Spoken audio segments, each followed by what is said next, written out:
KP3 geographic channel में आप सबका बहुत बहुत स्वागत है।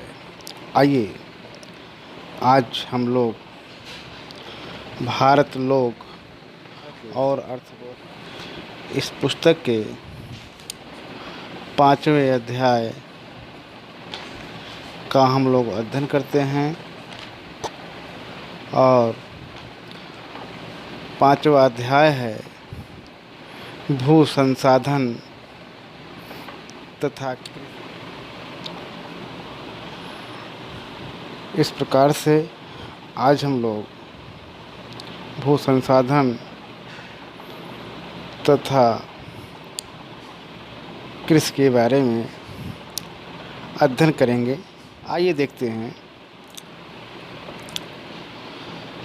आपने अपने चारों ओर भूमि के कई भू उपयोग देखे होंगे। पृथ्वी के कुछ भाग पर नदियां हैं, कुछ पर वृक्ष हैं तथा कुछ पर सड़कें व इमारतें निर्मित हैं। विभिन्न प्रकार के भूमि विभिन्न प्रकार के कार्य हेतु उपयोगी हैं। इस प्रकार मनुष्य भूमि को उत्पादन, रहने तथा नाना प्रकार के मनोरंजन कार्यों हेतु संसाधन के रूप में प्रयोग करता है। आपके स्कूल की इमारत, सड़कें जिन पर आप यात्रा करते हैं, क्रीड़ा उद्यान जहां आप खेलते हैं, खेत जिन पर फसलें उगाई जाती हैं एवं चारागाह जहाँ पशु चरते हैं आदि भूमि के विभिन्न उपयोगों को प्रदर्शित करते। इस प्रकार आगे देखते हैं। भू उपयोग वर्गीकरण। भू राजस्व विभाग भू उपयोग संबंधी अभिलेख रखता है।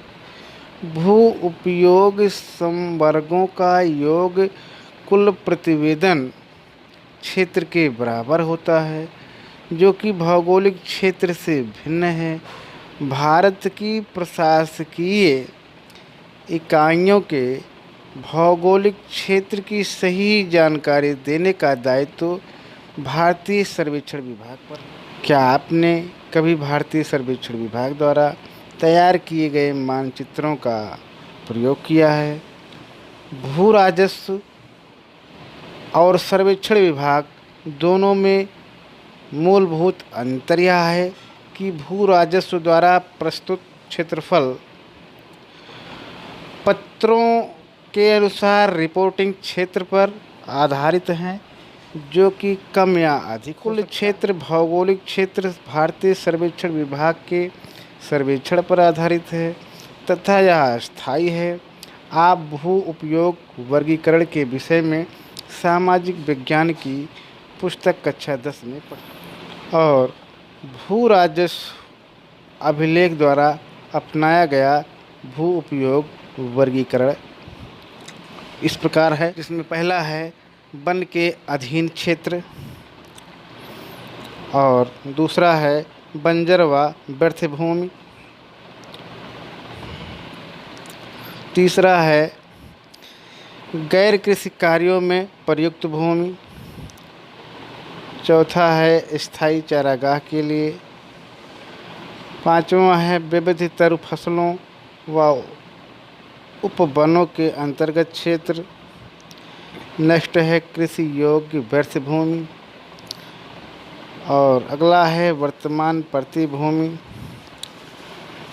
और आठवां है पुरातन प्रतिभूमि और अंतिम है निवल बोया क्षेत्र। इस प्रकार आगे हम लोग देखेंगे। भारत में भू उपयोग परिवर्तन।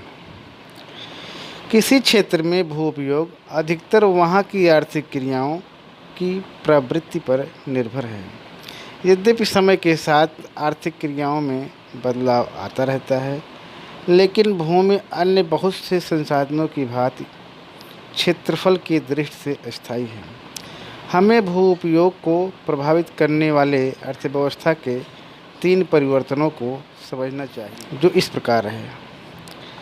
नंबर 1, अर्थव्यवस्था का आकार,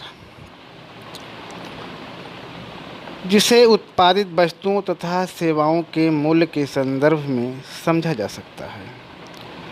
समय के साथ बढ़ता है और जो बढ़ती जनसंख्या, बदलते आय स्तर, उपलब्ध प्रौद्योगिकी व इसी से मिलते जुलते कारकों पर निर्भर है। परिणाम स्वरूप समय के साथ भूमि पर दबाव बढ़ता है तथा सीमांत भूमि को भी प्रयोग में लाया जाता है। आगे हम लोग दूसरा देखते हैं कि दूसरा, समय के साथ अर्थव्यवस्था की संरचना में भी बदलाव होता है। दूसरे शब्दों में द्वितीयक व तृतीयक सेक्टरों में प्राथमिक सेक्टरों की अपेक्षा अधिक तीव्रता से वृद्धि होती है। इस प्रकार के परिवर्तन भारत जैसे विकासशील देश में एक सामान्य बात है। इस प्रक्रिया में धीरे धीरे कृषि भूमि गैर कृषि संबंधित कार्यों में प्रयुक्त होती है। इस प्रकार आगे आप पाएंगे कि इस प्रकार के परिवर्तन शहरों के चारों तरफ अधिक तीव्र हैं, जहां कृषि भूमि को इमारतों के लिए उपयोग किया। और तीसरे पॉइंट में इस प्रकार समझ सकते हैं कि तीसरा, यद्यपि समय के साथ कृषि क्रियाकलापों का अर्थव्यवस्था में योगदान कम होता जाता है, भूमि पर कृषि क्रियाकलापों का दबाव कम नहीं होता। कृषि भूमि पर बढ़ते दबाव के कारण इस प्रकार, पहला आ है, प्रायः विकासशील देशों में कृषि पर निर्भर व्यक्तियों का अनुपात अपेक्षाकृत धीरे धीरे घटता है, जबकि कृषि का सकल घरेलू उत्पाद में योगदान तीव्रता से कम। और बा है, वह जनसंख्या जो कृषि सेक्टर पर निर्भर होती है, प्रतिदिन बढ़ती ही जाती है। आगे हम लोग देखेंगे, आगे है वृद्धि के निम्न कारण हो सकते हैं, जिसमें पहला है, गैर कृषि कार्यों में प्रयुक्त क्षेत्र में वृद्धि दर अधिकतम है। इसका कारण भारतीय अर्थव्यवस्था की बदलती संरचना है, जिसका निर्भरता औद्योगिक व सेवा सेक्टरों तथा अवसंरचना संबंधी विस्तार पर उत्तरोत्तर बढ़ रही है। इसके अतिरिक्त गांव व शहरों में बस्तियों के अंतर्गत क्षेत्रफल में विस्तार से भी इसमें वृद्धि हुई। अतः गैर कृषि कार्यों में प्रयुक्त भूमि का प्रसार कृषि योग्य परंतु व्यर्थ भूमि तथा कृषि भूमि की हानि पर। आगे हम लोग देखेंगे दूसरे पॉइंट में, जैसा कि पहले वर्णन किया गया है कि देश में वन क्षेत्र में वृद्धि सीमांकन के कारण हुई, न कि देश में वास्तविक वन आच्छादित क्षेत्र की। और तीसरा पॉइंट है, वर्तमान प्रति भूमि में वृद्धि के 2 कारणों से समझा जा सकता है। वर्तमान प्रति क्षेत्र में समयानुसार काफ़ी उतार चढ़ाव की प्रवृत्ति रही है, जो वर्षा की अनियमितता तथा फसल चक्र पर निर्भर है। चौथा पॉइंट है, कृषि हेतु कृषि योग्य व्यर्थ भूमि के उपयोग के कारण निवल बोए गए क्षेत्र में वृद्धि एक वर्तमान घटना है। इससे पहले निवल बोए गए क्षेत्र में धीमी गति से ह्रास दर्ज किया जाता रहा है। और ऐसे संकेत हैं कि निवल बोए गए क्षेत्र में न्यूनता के कारण गैर कृषि कार्यों में प्रयुक्त भूमि के अनुपात में वृद्धि। और आगे देखेंगे कि वे 4 भू उपयोग संवर्ग जिनमें क्षेत्रीय अनुपात में गिरावट आई, बंजर व्यर्थ भूमि व कृषि योग्य व्यर्थ भूमि, चारागाहों तथा तरु फसलों के अंतर्गत क्षेत्र तथा प्रति भूमि, इनके घटते क्रम की व्याख्या इस प्रकार की जा सकती है। आगे है नंबर 1 है, समय के साथ जैसे जैसे कृषि तथा गैर कृषि कार्यों हेतु भूमि पर दबाव बढ़ा, वैसे वैसे व्यर्थ एवं कृषि योग्य व्यर्थ भूमि में समयानुसार कमी इसकी साक्षी। और दूसरा पॉइंट है चारागाह भूमि में कमी का कारण कृषि भूमि पर बढ़ता दबाव है। साथ ही चारागाहों पर गैर कानूनी तरीके से कृषि विस्तार ही इसकी न्यूनता का मुख्य। आगे हम लोग देखेंगे कि साझा संपत्ति संसाधन, कॉमन प्रॉपर्टी रिसोर्सेज। इसमें देखेंगे भूमि के स्वामित्व के आधार पर इसे मोटे तौर पर दो वर्गों में बांटा जा सकता है। नंबर 1 है निजी भू संपत्ति तथा साझा संपत्ति संसाधन। पहले वर्ग की भूमि पर व्यक्तियों का निजी स्वामित्व अथवा कुछ व्यक्तियों का सम्मिलित निजी स्वामित्व होता है और दूसरे वर्ग की भूमियाँ समुदाय उपयोग हेतु राज्यों के स्वामित्व में होती हैं। साझा संपत्ति संसाधन पशुओं के लिए चारा, घरेलू उपयोग हेतु ईंधन, लकड़ी तथा साथ ही अन्य वन हेतु उत्पादन जैसे फल, रेशे, गिरी औषधीय पौधे आदि उपलब्ध कराती हैं।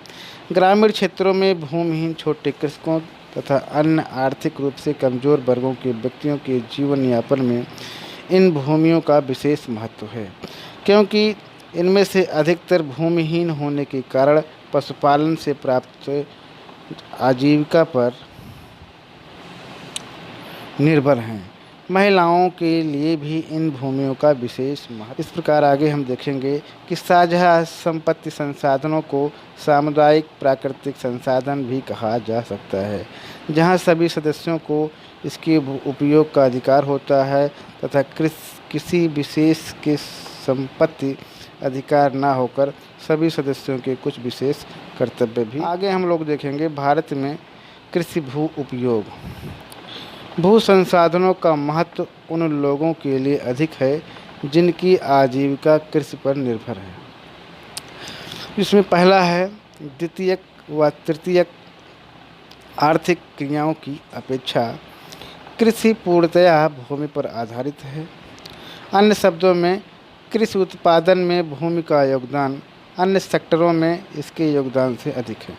अतः ग्रामीण क्षेत्रों में भूमिहीनता प्रत्यक्ष रूप से वहाँ की गरीबी से और अगला पॉइंट है भूमि की गुणवत्ता कृषि उत्पादकता को प्रभावित करती है जो अन्य कार्यों में। और इस प्रकार से तीसरा पॉइंट है ग्रामीण क्षेत्रों में भू स्वामित्व का आर्थिक मूल्य के अतिरिक्त सामाजिक मूल्य भी है तथा प्राकृतिक आपदाओं या निजी विपत्ति में एक सुरक्षा की भांति है एवं समाज में प्रतिष्ठा बढ़ाता है। सब इस प्रकार आगे देखते हैं कि समस्त कृषि भूमि संसाधनों का अनुमान निवल बोया गया क्षेत्र तथा सभी प्रकार की प्रतिभूमि और कृषि योग्य व्यर्थ भूमियों के योग से लगाया जा सकता है। इस प्रकार भारत में निवल बोए गए क्षेत्र में बढ़ोतरी की संभावनाएं सीमित हैं, अतः भूमि बचत प्रौद्योगिकी विकसित करना आज अत्यंत आवश्यक है। यह प्रौद्योगिकी दो भागों में बांटी जा सकती है। पहले वह जो प्रति इकाई भूमि में फसल विशेष की उत्पादकता बढ़ाए। दूसरी वह प्रौद्योगिकी जो एक कृषि वर्ष में गहन भू उपयोग से सभी फसलों का। दूसरी प्रौद्योगिकी का लाभ यह है कि इसमें सीमांत भूमि से भी कुल उत्पादन बढ़ने के साथ श्रमिकों की मांग भी पर्याप्त रूप से बढ़ती है। और भारत जैसे देश में भूमि की कमी तथा श्रम की अधिकता है, ऐसी स्थिति में फसल की सघनता की आवश्यकता केवल भू उपयोग हेतु वांछित है, अपितु ग्रामीण क्षेत्रों में बेरोजगारी जैसी आर्थिक समस्याओं को भी कम करने के लिए। और इस प्रकार आगे देखते हैं कि फसल गहनता की गणना इस प्रकार की जा सकती है। कृषि गहनता अर्थात सकल बोया गया क्षेत्र बटे नीवल बोया गया क्षेत्र गुड़े 100। आज यहीं तक, बहुत बहुत धन्यवाद।